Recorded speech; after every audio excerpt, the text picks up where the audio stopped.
Hello friends, welcome to my channel educational point. आज की हमारी क्लास विल बी की रहने वाली है। एंड हमने पिछली क्लास देखा था अपना विल का जो हमारा कॉन्सेप्ट था वो पूरी तरीके से क्लियर हो चुका है। यानी कि सिंगल विल यानी कि सिंपल विल में हम कैसे पूरी इस्तेमाल में लाते हैं, कैसे सेंटेंस बनाते हैं, ये पूरा हमने पिछले वीडियो में अपने देखा था। आज का जो हमारा कॉन्सेप्ट होगा वो विल बी का होगा। एंड ये हमारा जो सीरीज चल रहा है वो फ्यूचर की सीरीज चल रही है। एंड हमारी आज सेकंड क्लास है फ्यूचर की सीरीज की। ठीक है दोस्तों, इससे पहले हमारी 7 क्लासेस कंप्लीट हो चुकी हैं जिनमें हमने वाज वार का पूरा कॉन्सेप्ट देखा है। एंड हमने हेड का कॉन्सेप्ट, डेड का कॉन्सेप्ट पूरा देखा है। यानी कि हमने अपना पास्ट का जो सीरीज है वो क्लियर कर लिया है। एंड हमने इसके अलावा हमने प्रेजेंट की सीरीज भी क्लियर कर ली है। प्रेजेंट की सीरीज में हमारी इज एम आर का पूरा कॉन्सेप्ट था, हमारा डू डज का पूरा कॉन्सेप्ट था। एंड इसके अलावा हमारा हैव का हमारा कॉन्सेप्ट था। ओके फ्रेंड्स, तो आज अब हमारी जो है वो फ्यूचर की सीरीज स्टार्ट हो चुकी है। एंड हमारी आज सेकंड क्लास है फ्यूचर की सीरीज की। ठीक है फ्रेंड्स, एंड आज हमारा जो टॉपिक है वो है विल बी का। ठीक है, एंड जो हमारा टॉपिक होने वाला है आज वो है हमारा जब कोई काम फ्यूचर में चल रहा होता है। ठीक है, यानी कि जब कोई काम के लिए हम कहते हैं फ्यूचर के बारे में। यानी कि जब कोई काम हमारा फ्यूचर में चल रहा होता है तो उसके लिए हम क्या यूज़ करते हैं, कैसे इंग्लिश में बात करते हैं, वो आज हम देखने वाले हैं। तो चलिए friends, without wasting the time अपना हम टॉपिक स्टार्ट करते हैं आज का। तो मैं आपको कहूँगा कि आप सब अपने कॉपी पेन निकाल लीजिए एंड हमारे साथ लिखने के लिए तैयार हो जाए। ओके, तो सबसे पहले देखते हैं हम हमारा जो फॉर्मूला है वो doer plus time word plus be plus action plus ING plus other word. Okay, तो हमारा जो सेंटेंस है I will be sleeping at 5 AM। Okay, तो इसमें आई हमारा डोअर है एंड विल हमारा टाइम वर्ड है एंड बी हमें लगाना है टाइम वर्ड के साथ। ठीक है, जो हमारी आज की क्लास है विल बी की। ठीक है, टाइम वर्ड हमारा विल एंड बी हमें लगाना है, तो विल बी। एंड हमारा एक्शन हमारा स्लीप है एंड आईएनजी हमें एक्शन के साथ लगाना होता है, तो हमारा स्लीपिंग। ओके, आईएनजी लगा के स्लीपिंग एट 5 AM हमारा ये अदर वर्ड हो गया। ओके, तो सेंटेंस हमारा पूरा बनेगा आई will be sleeping at 5 AM। इसकी मीनिंग होगी हमारी मैं 5 बजे सो रहा होऊंगा। ओके फ्रेंड्स, तो I will be sleeping at 5 AM, मैं 5 बजे सो रहा होऊंगा। ओके, अब हम देख लेते हैं फॉर नॉट के बारे में अपना। जैसे कि हमारा एक होता है कि मैं सो रहा हूँगा, एक हम बोलते हैं ना कि मैं नहीं सो रहा हूँगा, यानी कि नहीं मैं फॉर नॉट में। जब भी हमें फॉर नॉट में बात करनी होती है तो हम फॉर्मूला हमारा क्या रहेगा, doer plus time word plus not plus be plus action plus ING plus other word. Okay, तो सेंटेंस हमारा क्या है, I will not be sleeping at 5 AM। इसमें हमारा आई डूअर है एंड विल हमारा टाइम वर्ड है एंड नॉट हमें टाइम वर्ड के साथ लगाना होता है, तो विल नॉट। एंड जब भी विल नॉट आएगा तो बी हमारा विल के साथ नहीं आएगा, नॉट के बाद आएगा। ओके, तो will not be and sleep हमारा एक्शन आईएनजी में लगाना है, तो sleeping I will not be sleeping at 5 AM हमारा ये अदर वर्ड हो गया। तो I will not be sleeping at 5 AM means मैं 5 बजे नहीं सो रहा हूँगा। I will not be sleeping at 5 AM, मैं 5 बजे नहीं सो रहा हूँगा। ओके फ्रेंड्स, तो आई होप आप सब यहाँ तक समझे होंगे। एंड अब हम बात कर लेते हैं अपने क्वेश्चन मार्क की। जब भी हमें क्वेश्चन करना होता है तो हम कैसे सेंटेंस बनाते हैं। ओके, तो जब भी हम क्वेश्चन कर रहे होते हैं तो उसमें हमारा फॉर्मूला होता है time word plus doer plus be plus action plus ING plus other word. Sentence हमारा होगा will you be sleeping at 5 AM। इस सेंटेंस में हमारा विल टाइम वर्ड है एंड यू डूअर है एंड बी हमें आपको पता है बी लगाना है एंड एक्शन हमारा स्लीप आईएनजी लगा के स्लीपिंग एंड एट 5 है हमारा अदर वर्ड। सेंटेंस हमारा एक बार और हम पढ़ते हैं will you be sleeping at 5 AM means क्या आप 5 बजे सो रहे होंगे, क्या आप 5 बजे सो रहे होंगे। तो आई होप आपको यहाँ तक समझ आया होगा। एंड आगे बढ़ते हैं हम, तो आगे हमारा लिखा हुआ है will be is equal to all doers. अब मैंने आपको पहले भी ऑल डूअर्स का मतलब समझाया हुआ है, लेकिन मैं यहाँ पे भी आपको बता देता हूँ कि ऑल डूअर्स का मतलब क्या होता है। जैसे कि हमारा वाज वर्ब के कॉन्सेप्ट में क्या था कि जहाँ पे हम सिंगुलर की बात कर रहे थे वहाँ पे हम वाज का यूज कर रहे थे, ठीक है, एंड जहाँ पे हम प्लूरल की बात कर रहे थे वहाँ पे हम वर का यूज कर रहे थे। ओके फ्रेंड्स, ये हमारा वाज, ये हमारा वर। ओके, लेकिन यहाँ पे क्या है, अगर आप सिंगुलर की यानी कि एक इंडिविजुअल की बात कर रहे होंगे, यानी सिंगल पर्सन की बात कर रहे होंगे, तो भी आप विल बी लगाएंगे। अगर आप प्लूरल की बात कर रहे होंगे यानी दो या दो से ज्यादा की बात कर रहे होंगे, तो भी आप विल बी लगाएंगे।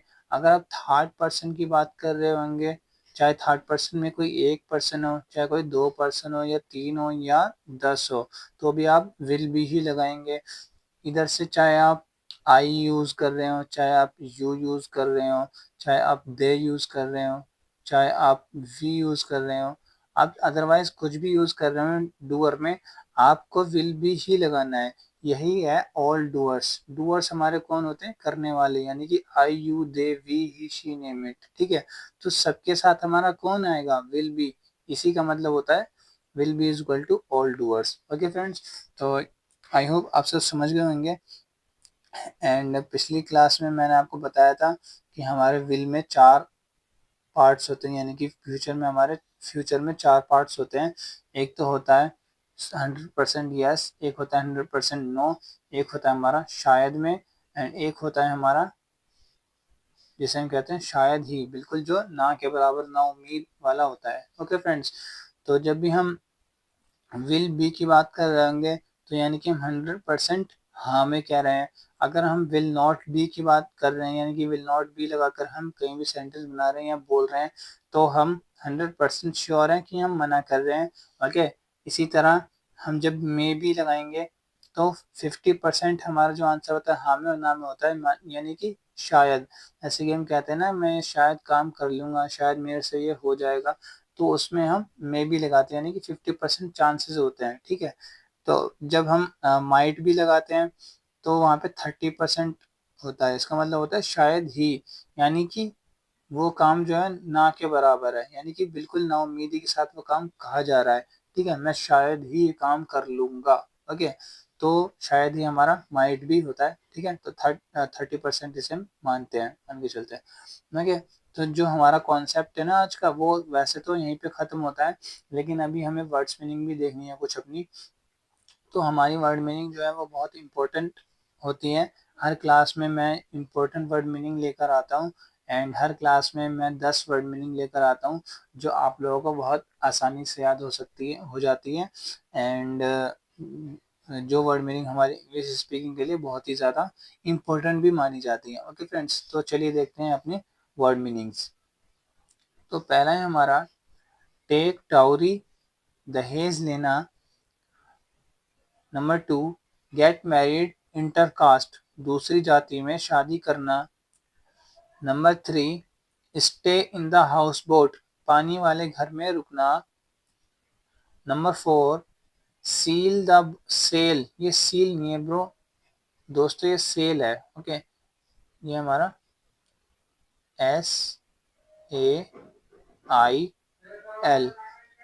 सेल द बोट, नाव चलाना। ओके, सेल द बोट, नाव चलाना। Number 5, swim in the lake, झील में तैरना, झील में तैरना। Okay, number 6, churn the egg, अंडा मिक्स करना, चर्न द एग, अंडा मिक्स करना। Number 7, pick up a quarrel, झगड़ा मोल लेना। नंबर 8, स्वीप द फ्लोर, झाड़ू पोछा करना, स्वीप द फ्लोर, झाड़ू पोछा करना। Number 9, jump into the drain, नाले में कूदना। Okay, number 10, use N abusive language, गाली वाली भाषा का उपयोग करना, गाली वाली भाषा का उपयोग करना। ओके, तो अब हम हर क्लास की तरह अपनी इस क्लास में भी करेंगे, जैसे कि हम एक क्वेश्चन करते थे, 2 आंसर बनाते थे, एक क्वेश्चन करते थे, हम 2 आंसर बनाते थे। लेकिन हम जब से हमने व्हील का कॉन्सेप्ट स्टार्ट किया अपना, तो हम क्या कर रहे हैं, हम एक क्वेश्चन कर रहे हैं और 4 आंसर बना रहे हैं। एक क्वेश्चन के साथ 4 आंसर हम लिखते हैं। ओके, तो इसमें भी हमारी यही क्लास होने वाली है, यानी कि एक क्वेश्चन के साथ हमें 4 आंसर बनाने हैं। वो मैंने बना रखा है। तो मैं आपको नंबर 1 का बनाकर दिखा देता हूँ। टेक डाउरी का मैं बना देता हूँ, बाकी आप लोग 9 के खुद ही बनाना। ओके फ्रेंड्स, तो चलिए देखते हैं अपने क्वेश्चन आंसर्स जो हमें करना है याद करने के लिए वर्ड मीनिंग। तो टेक डाउरी, दहेज लेना। तो क्वेश्चन हो जाएगा हमारा, will you be taking dowry, क्या आप दहेज ले रहे होगे। इसका मीनिंग हो जाएगा, क्या आप दहेज ले रहे होगे। तो फर्स्ट हमारा आंसर हो जाएगा, आई विल बी टेकिंग डाउरी, मैं दहेज ले रहा हूँगा। सेकंड आंसर हमारा हो जाएगा, आई will not be taking dowry, मैं दहेज नहीं ले रहा हूँगा। थर्ड आंसर हमारा हो जाएगा, आई मे बी टेकिंग डाउरी, शायद मैं दहेज ले रहा हूँगा। ओके, एंड लास्ट हमारा फोर्थ हो जाएगा, I might be taking dowry, मैं शायद ही डाउरी यानी दहेज ले रहा हूँगा, मैं शायद ही दहेज ले रहा हूँगा। ओके, तो फ्रेंड्स आज का जो हमारा टॉपिक है, आज की जो हमारी क्लास है वो यहीं पर फिनिश होती है। एंड जो हमारा, अगर आपको कोई डाउट हो इसमें, अगर आपको कोई क्वेश्चन हो यानी कुछ समझ में ना आया हो, तो आप हमारे कमेंट सेक्शन में इसको पूछ सकते हैं हमसे। ठीक है फ्रेंड्स, तो उम्मीद करता हूँ आप सभी को हमारी वीडियो अच्छी लगी होगी। चैनल, अगर आपको सचमुच हमारी वीडियो हेल्पफुल लग रही है, अच्छी लगी है, तो हमारी वीडियो को लाइक करें, शेयर करें। एंड अगर आपको हमारी वीडियो अच्छी लग रही है, अगर आप हमारे चैनल पर बने रहना चाहते हैं, तो हमारे चैनल को सब्सक्राइब करना बिल्कुल ना भूलें। ओके फ्रेंड्स, यहाँ पर मैं आपको जो पढ़ाता हूँ वो बिल्कुल ही आसान तरीके से पढ़ाता हूँ दोस्त। एंड जो मैं पढ़ाता हूँ ना, इस तरीके से आपको कोई भी नहीं पढ़ाएगा। तो इसीलिए हमारे चैनल को सपोर्ट करें, लाइक करें, शेयर करें एंड सब्सक्राइब करें। ओके फ्रेंड्स, तो चलिए मिलते हैं फिर नेक्स्ट वीडियो में अपने। Thank you for all.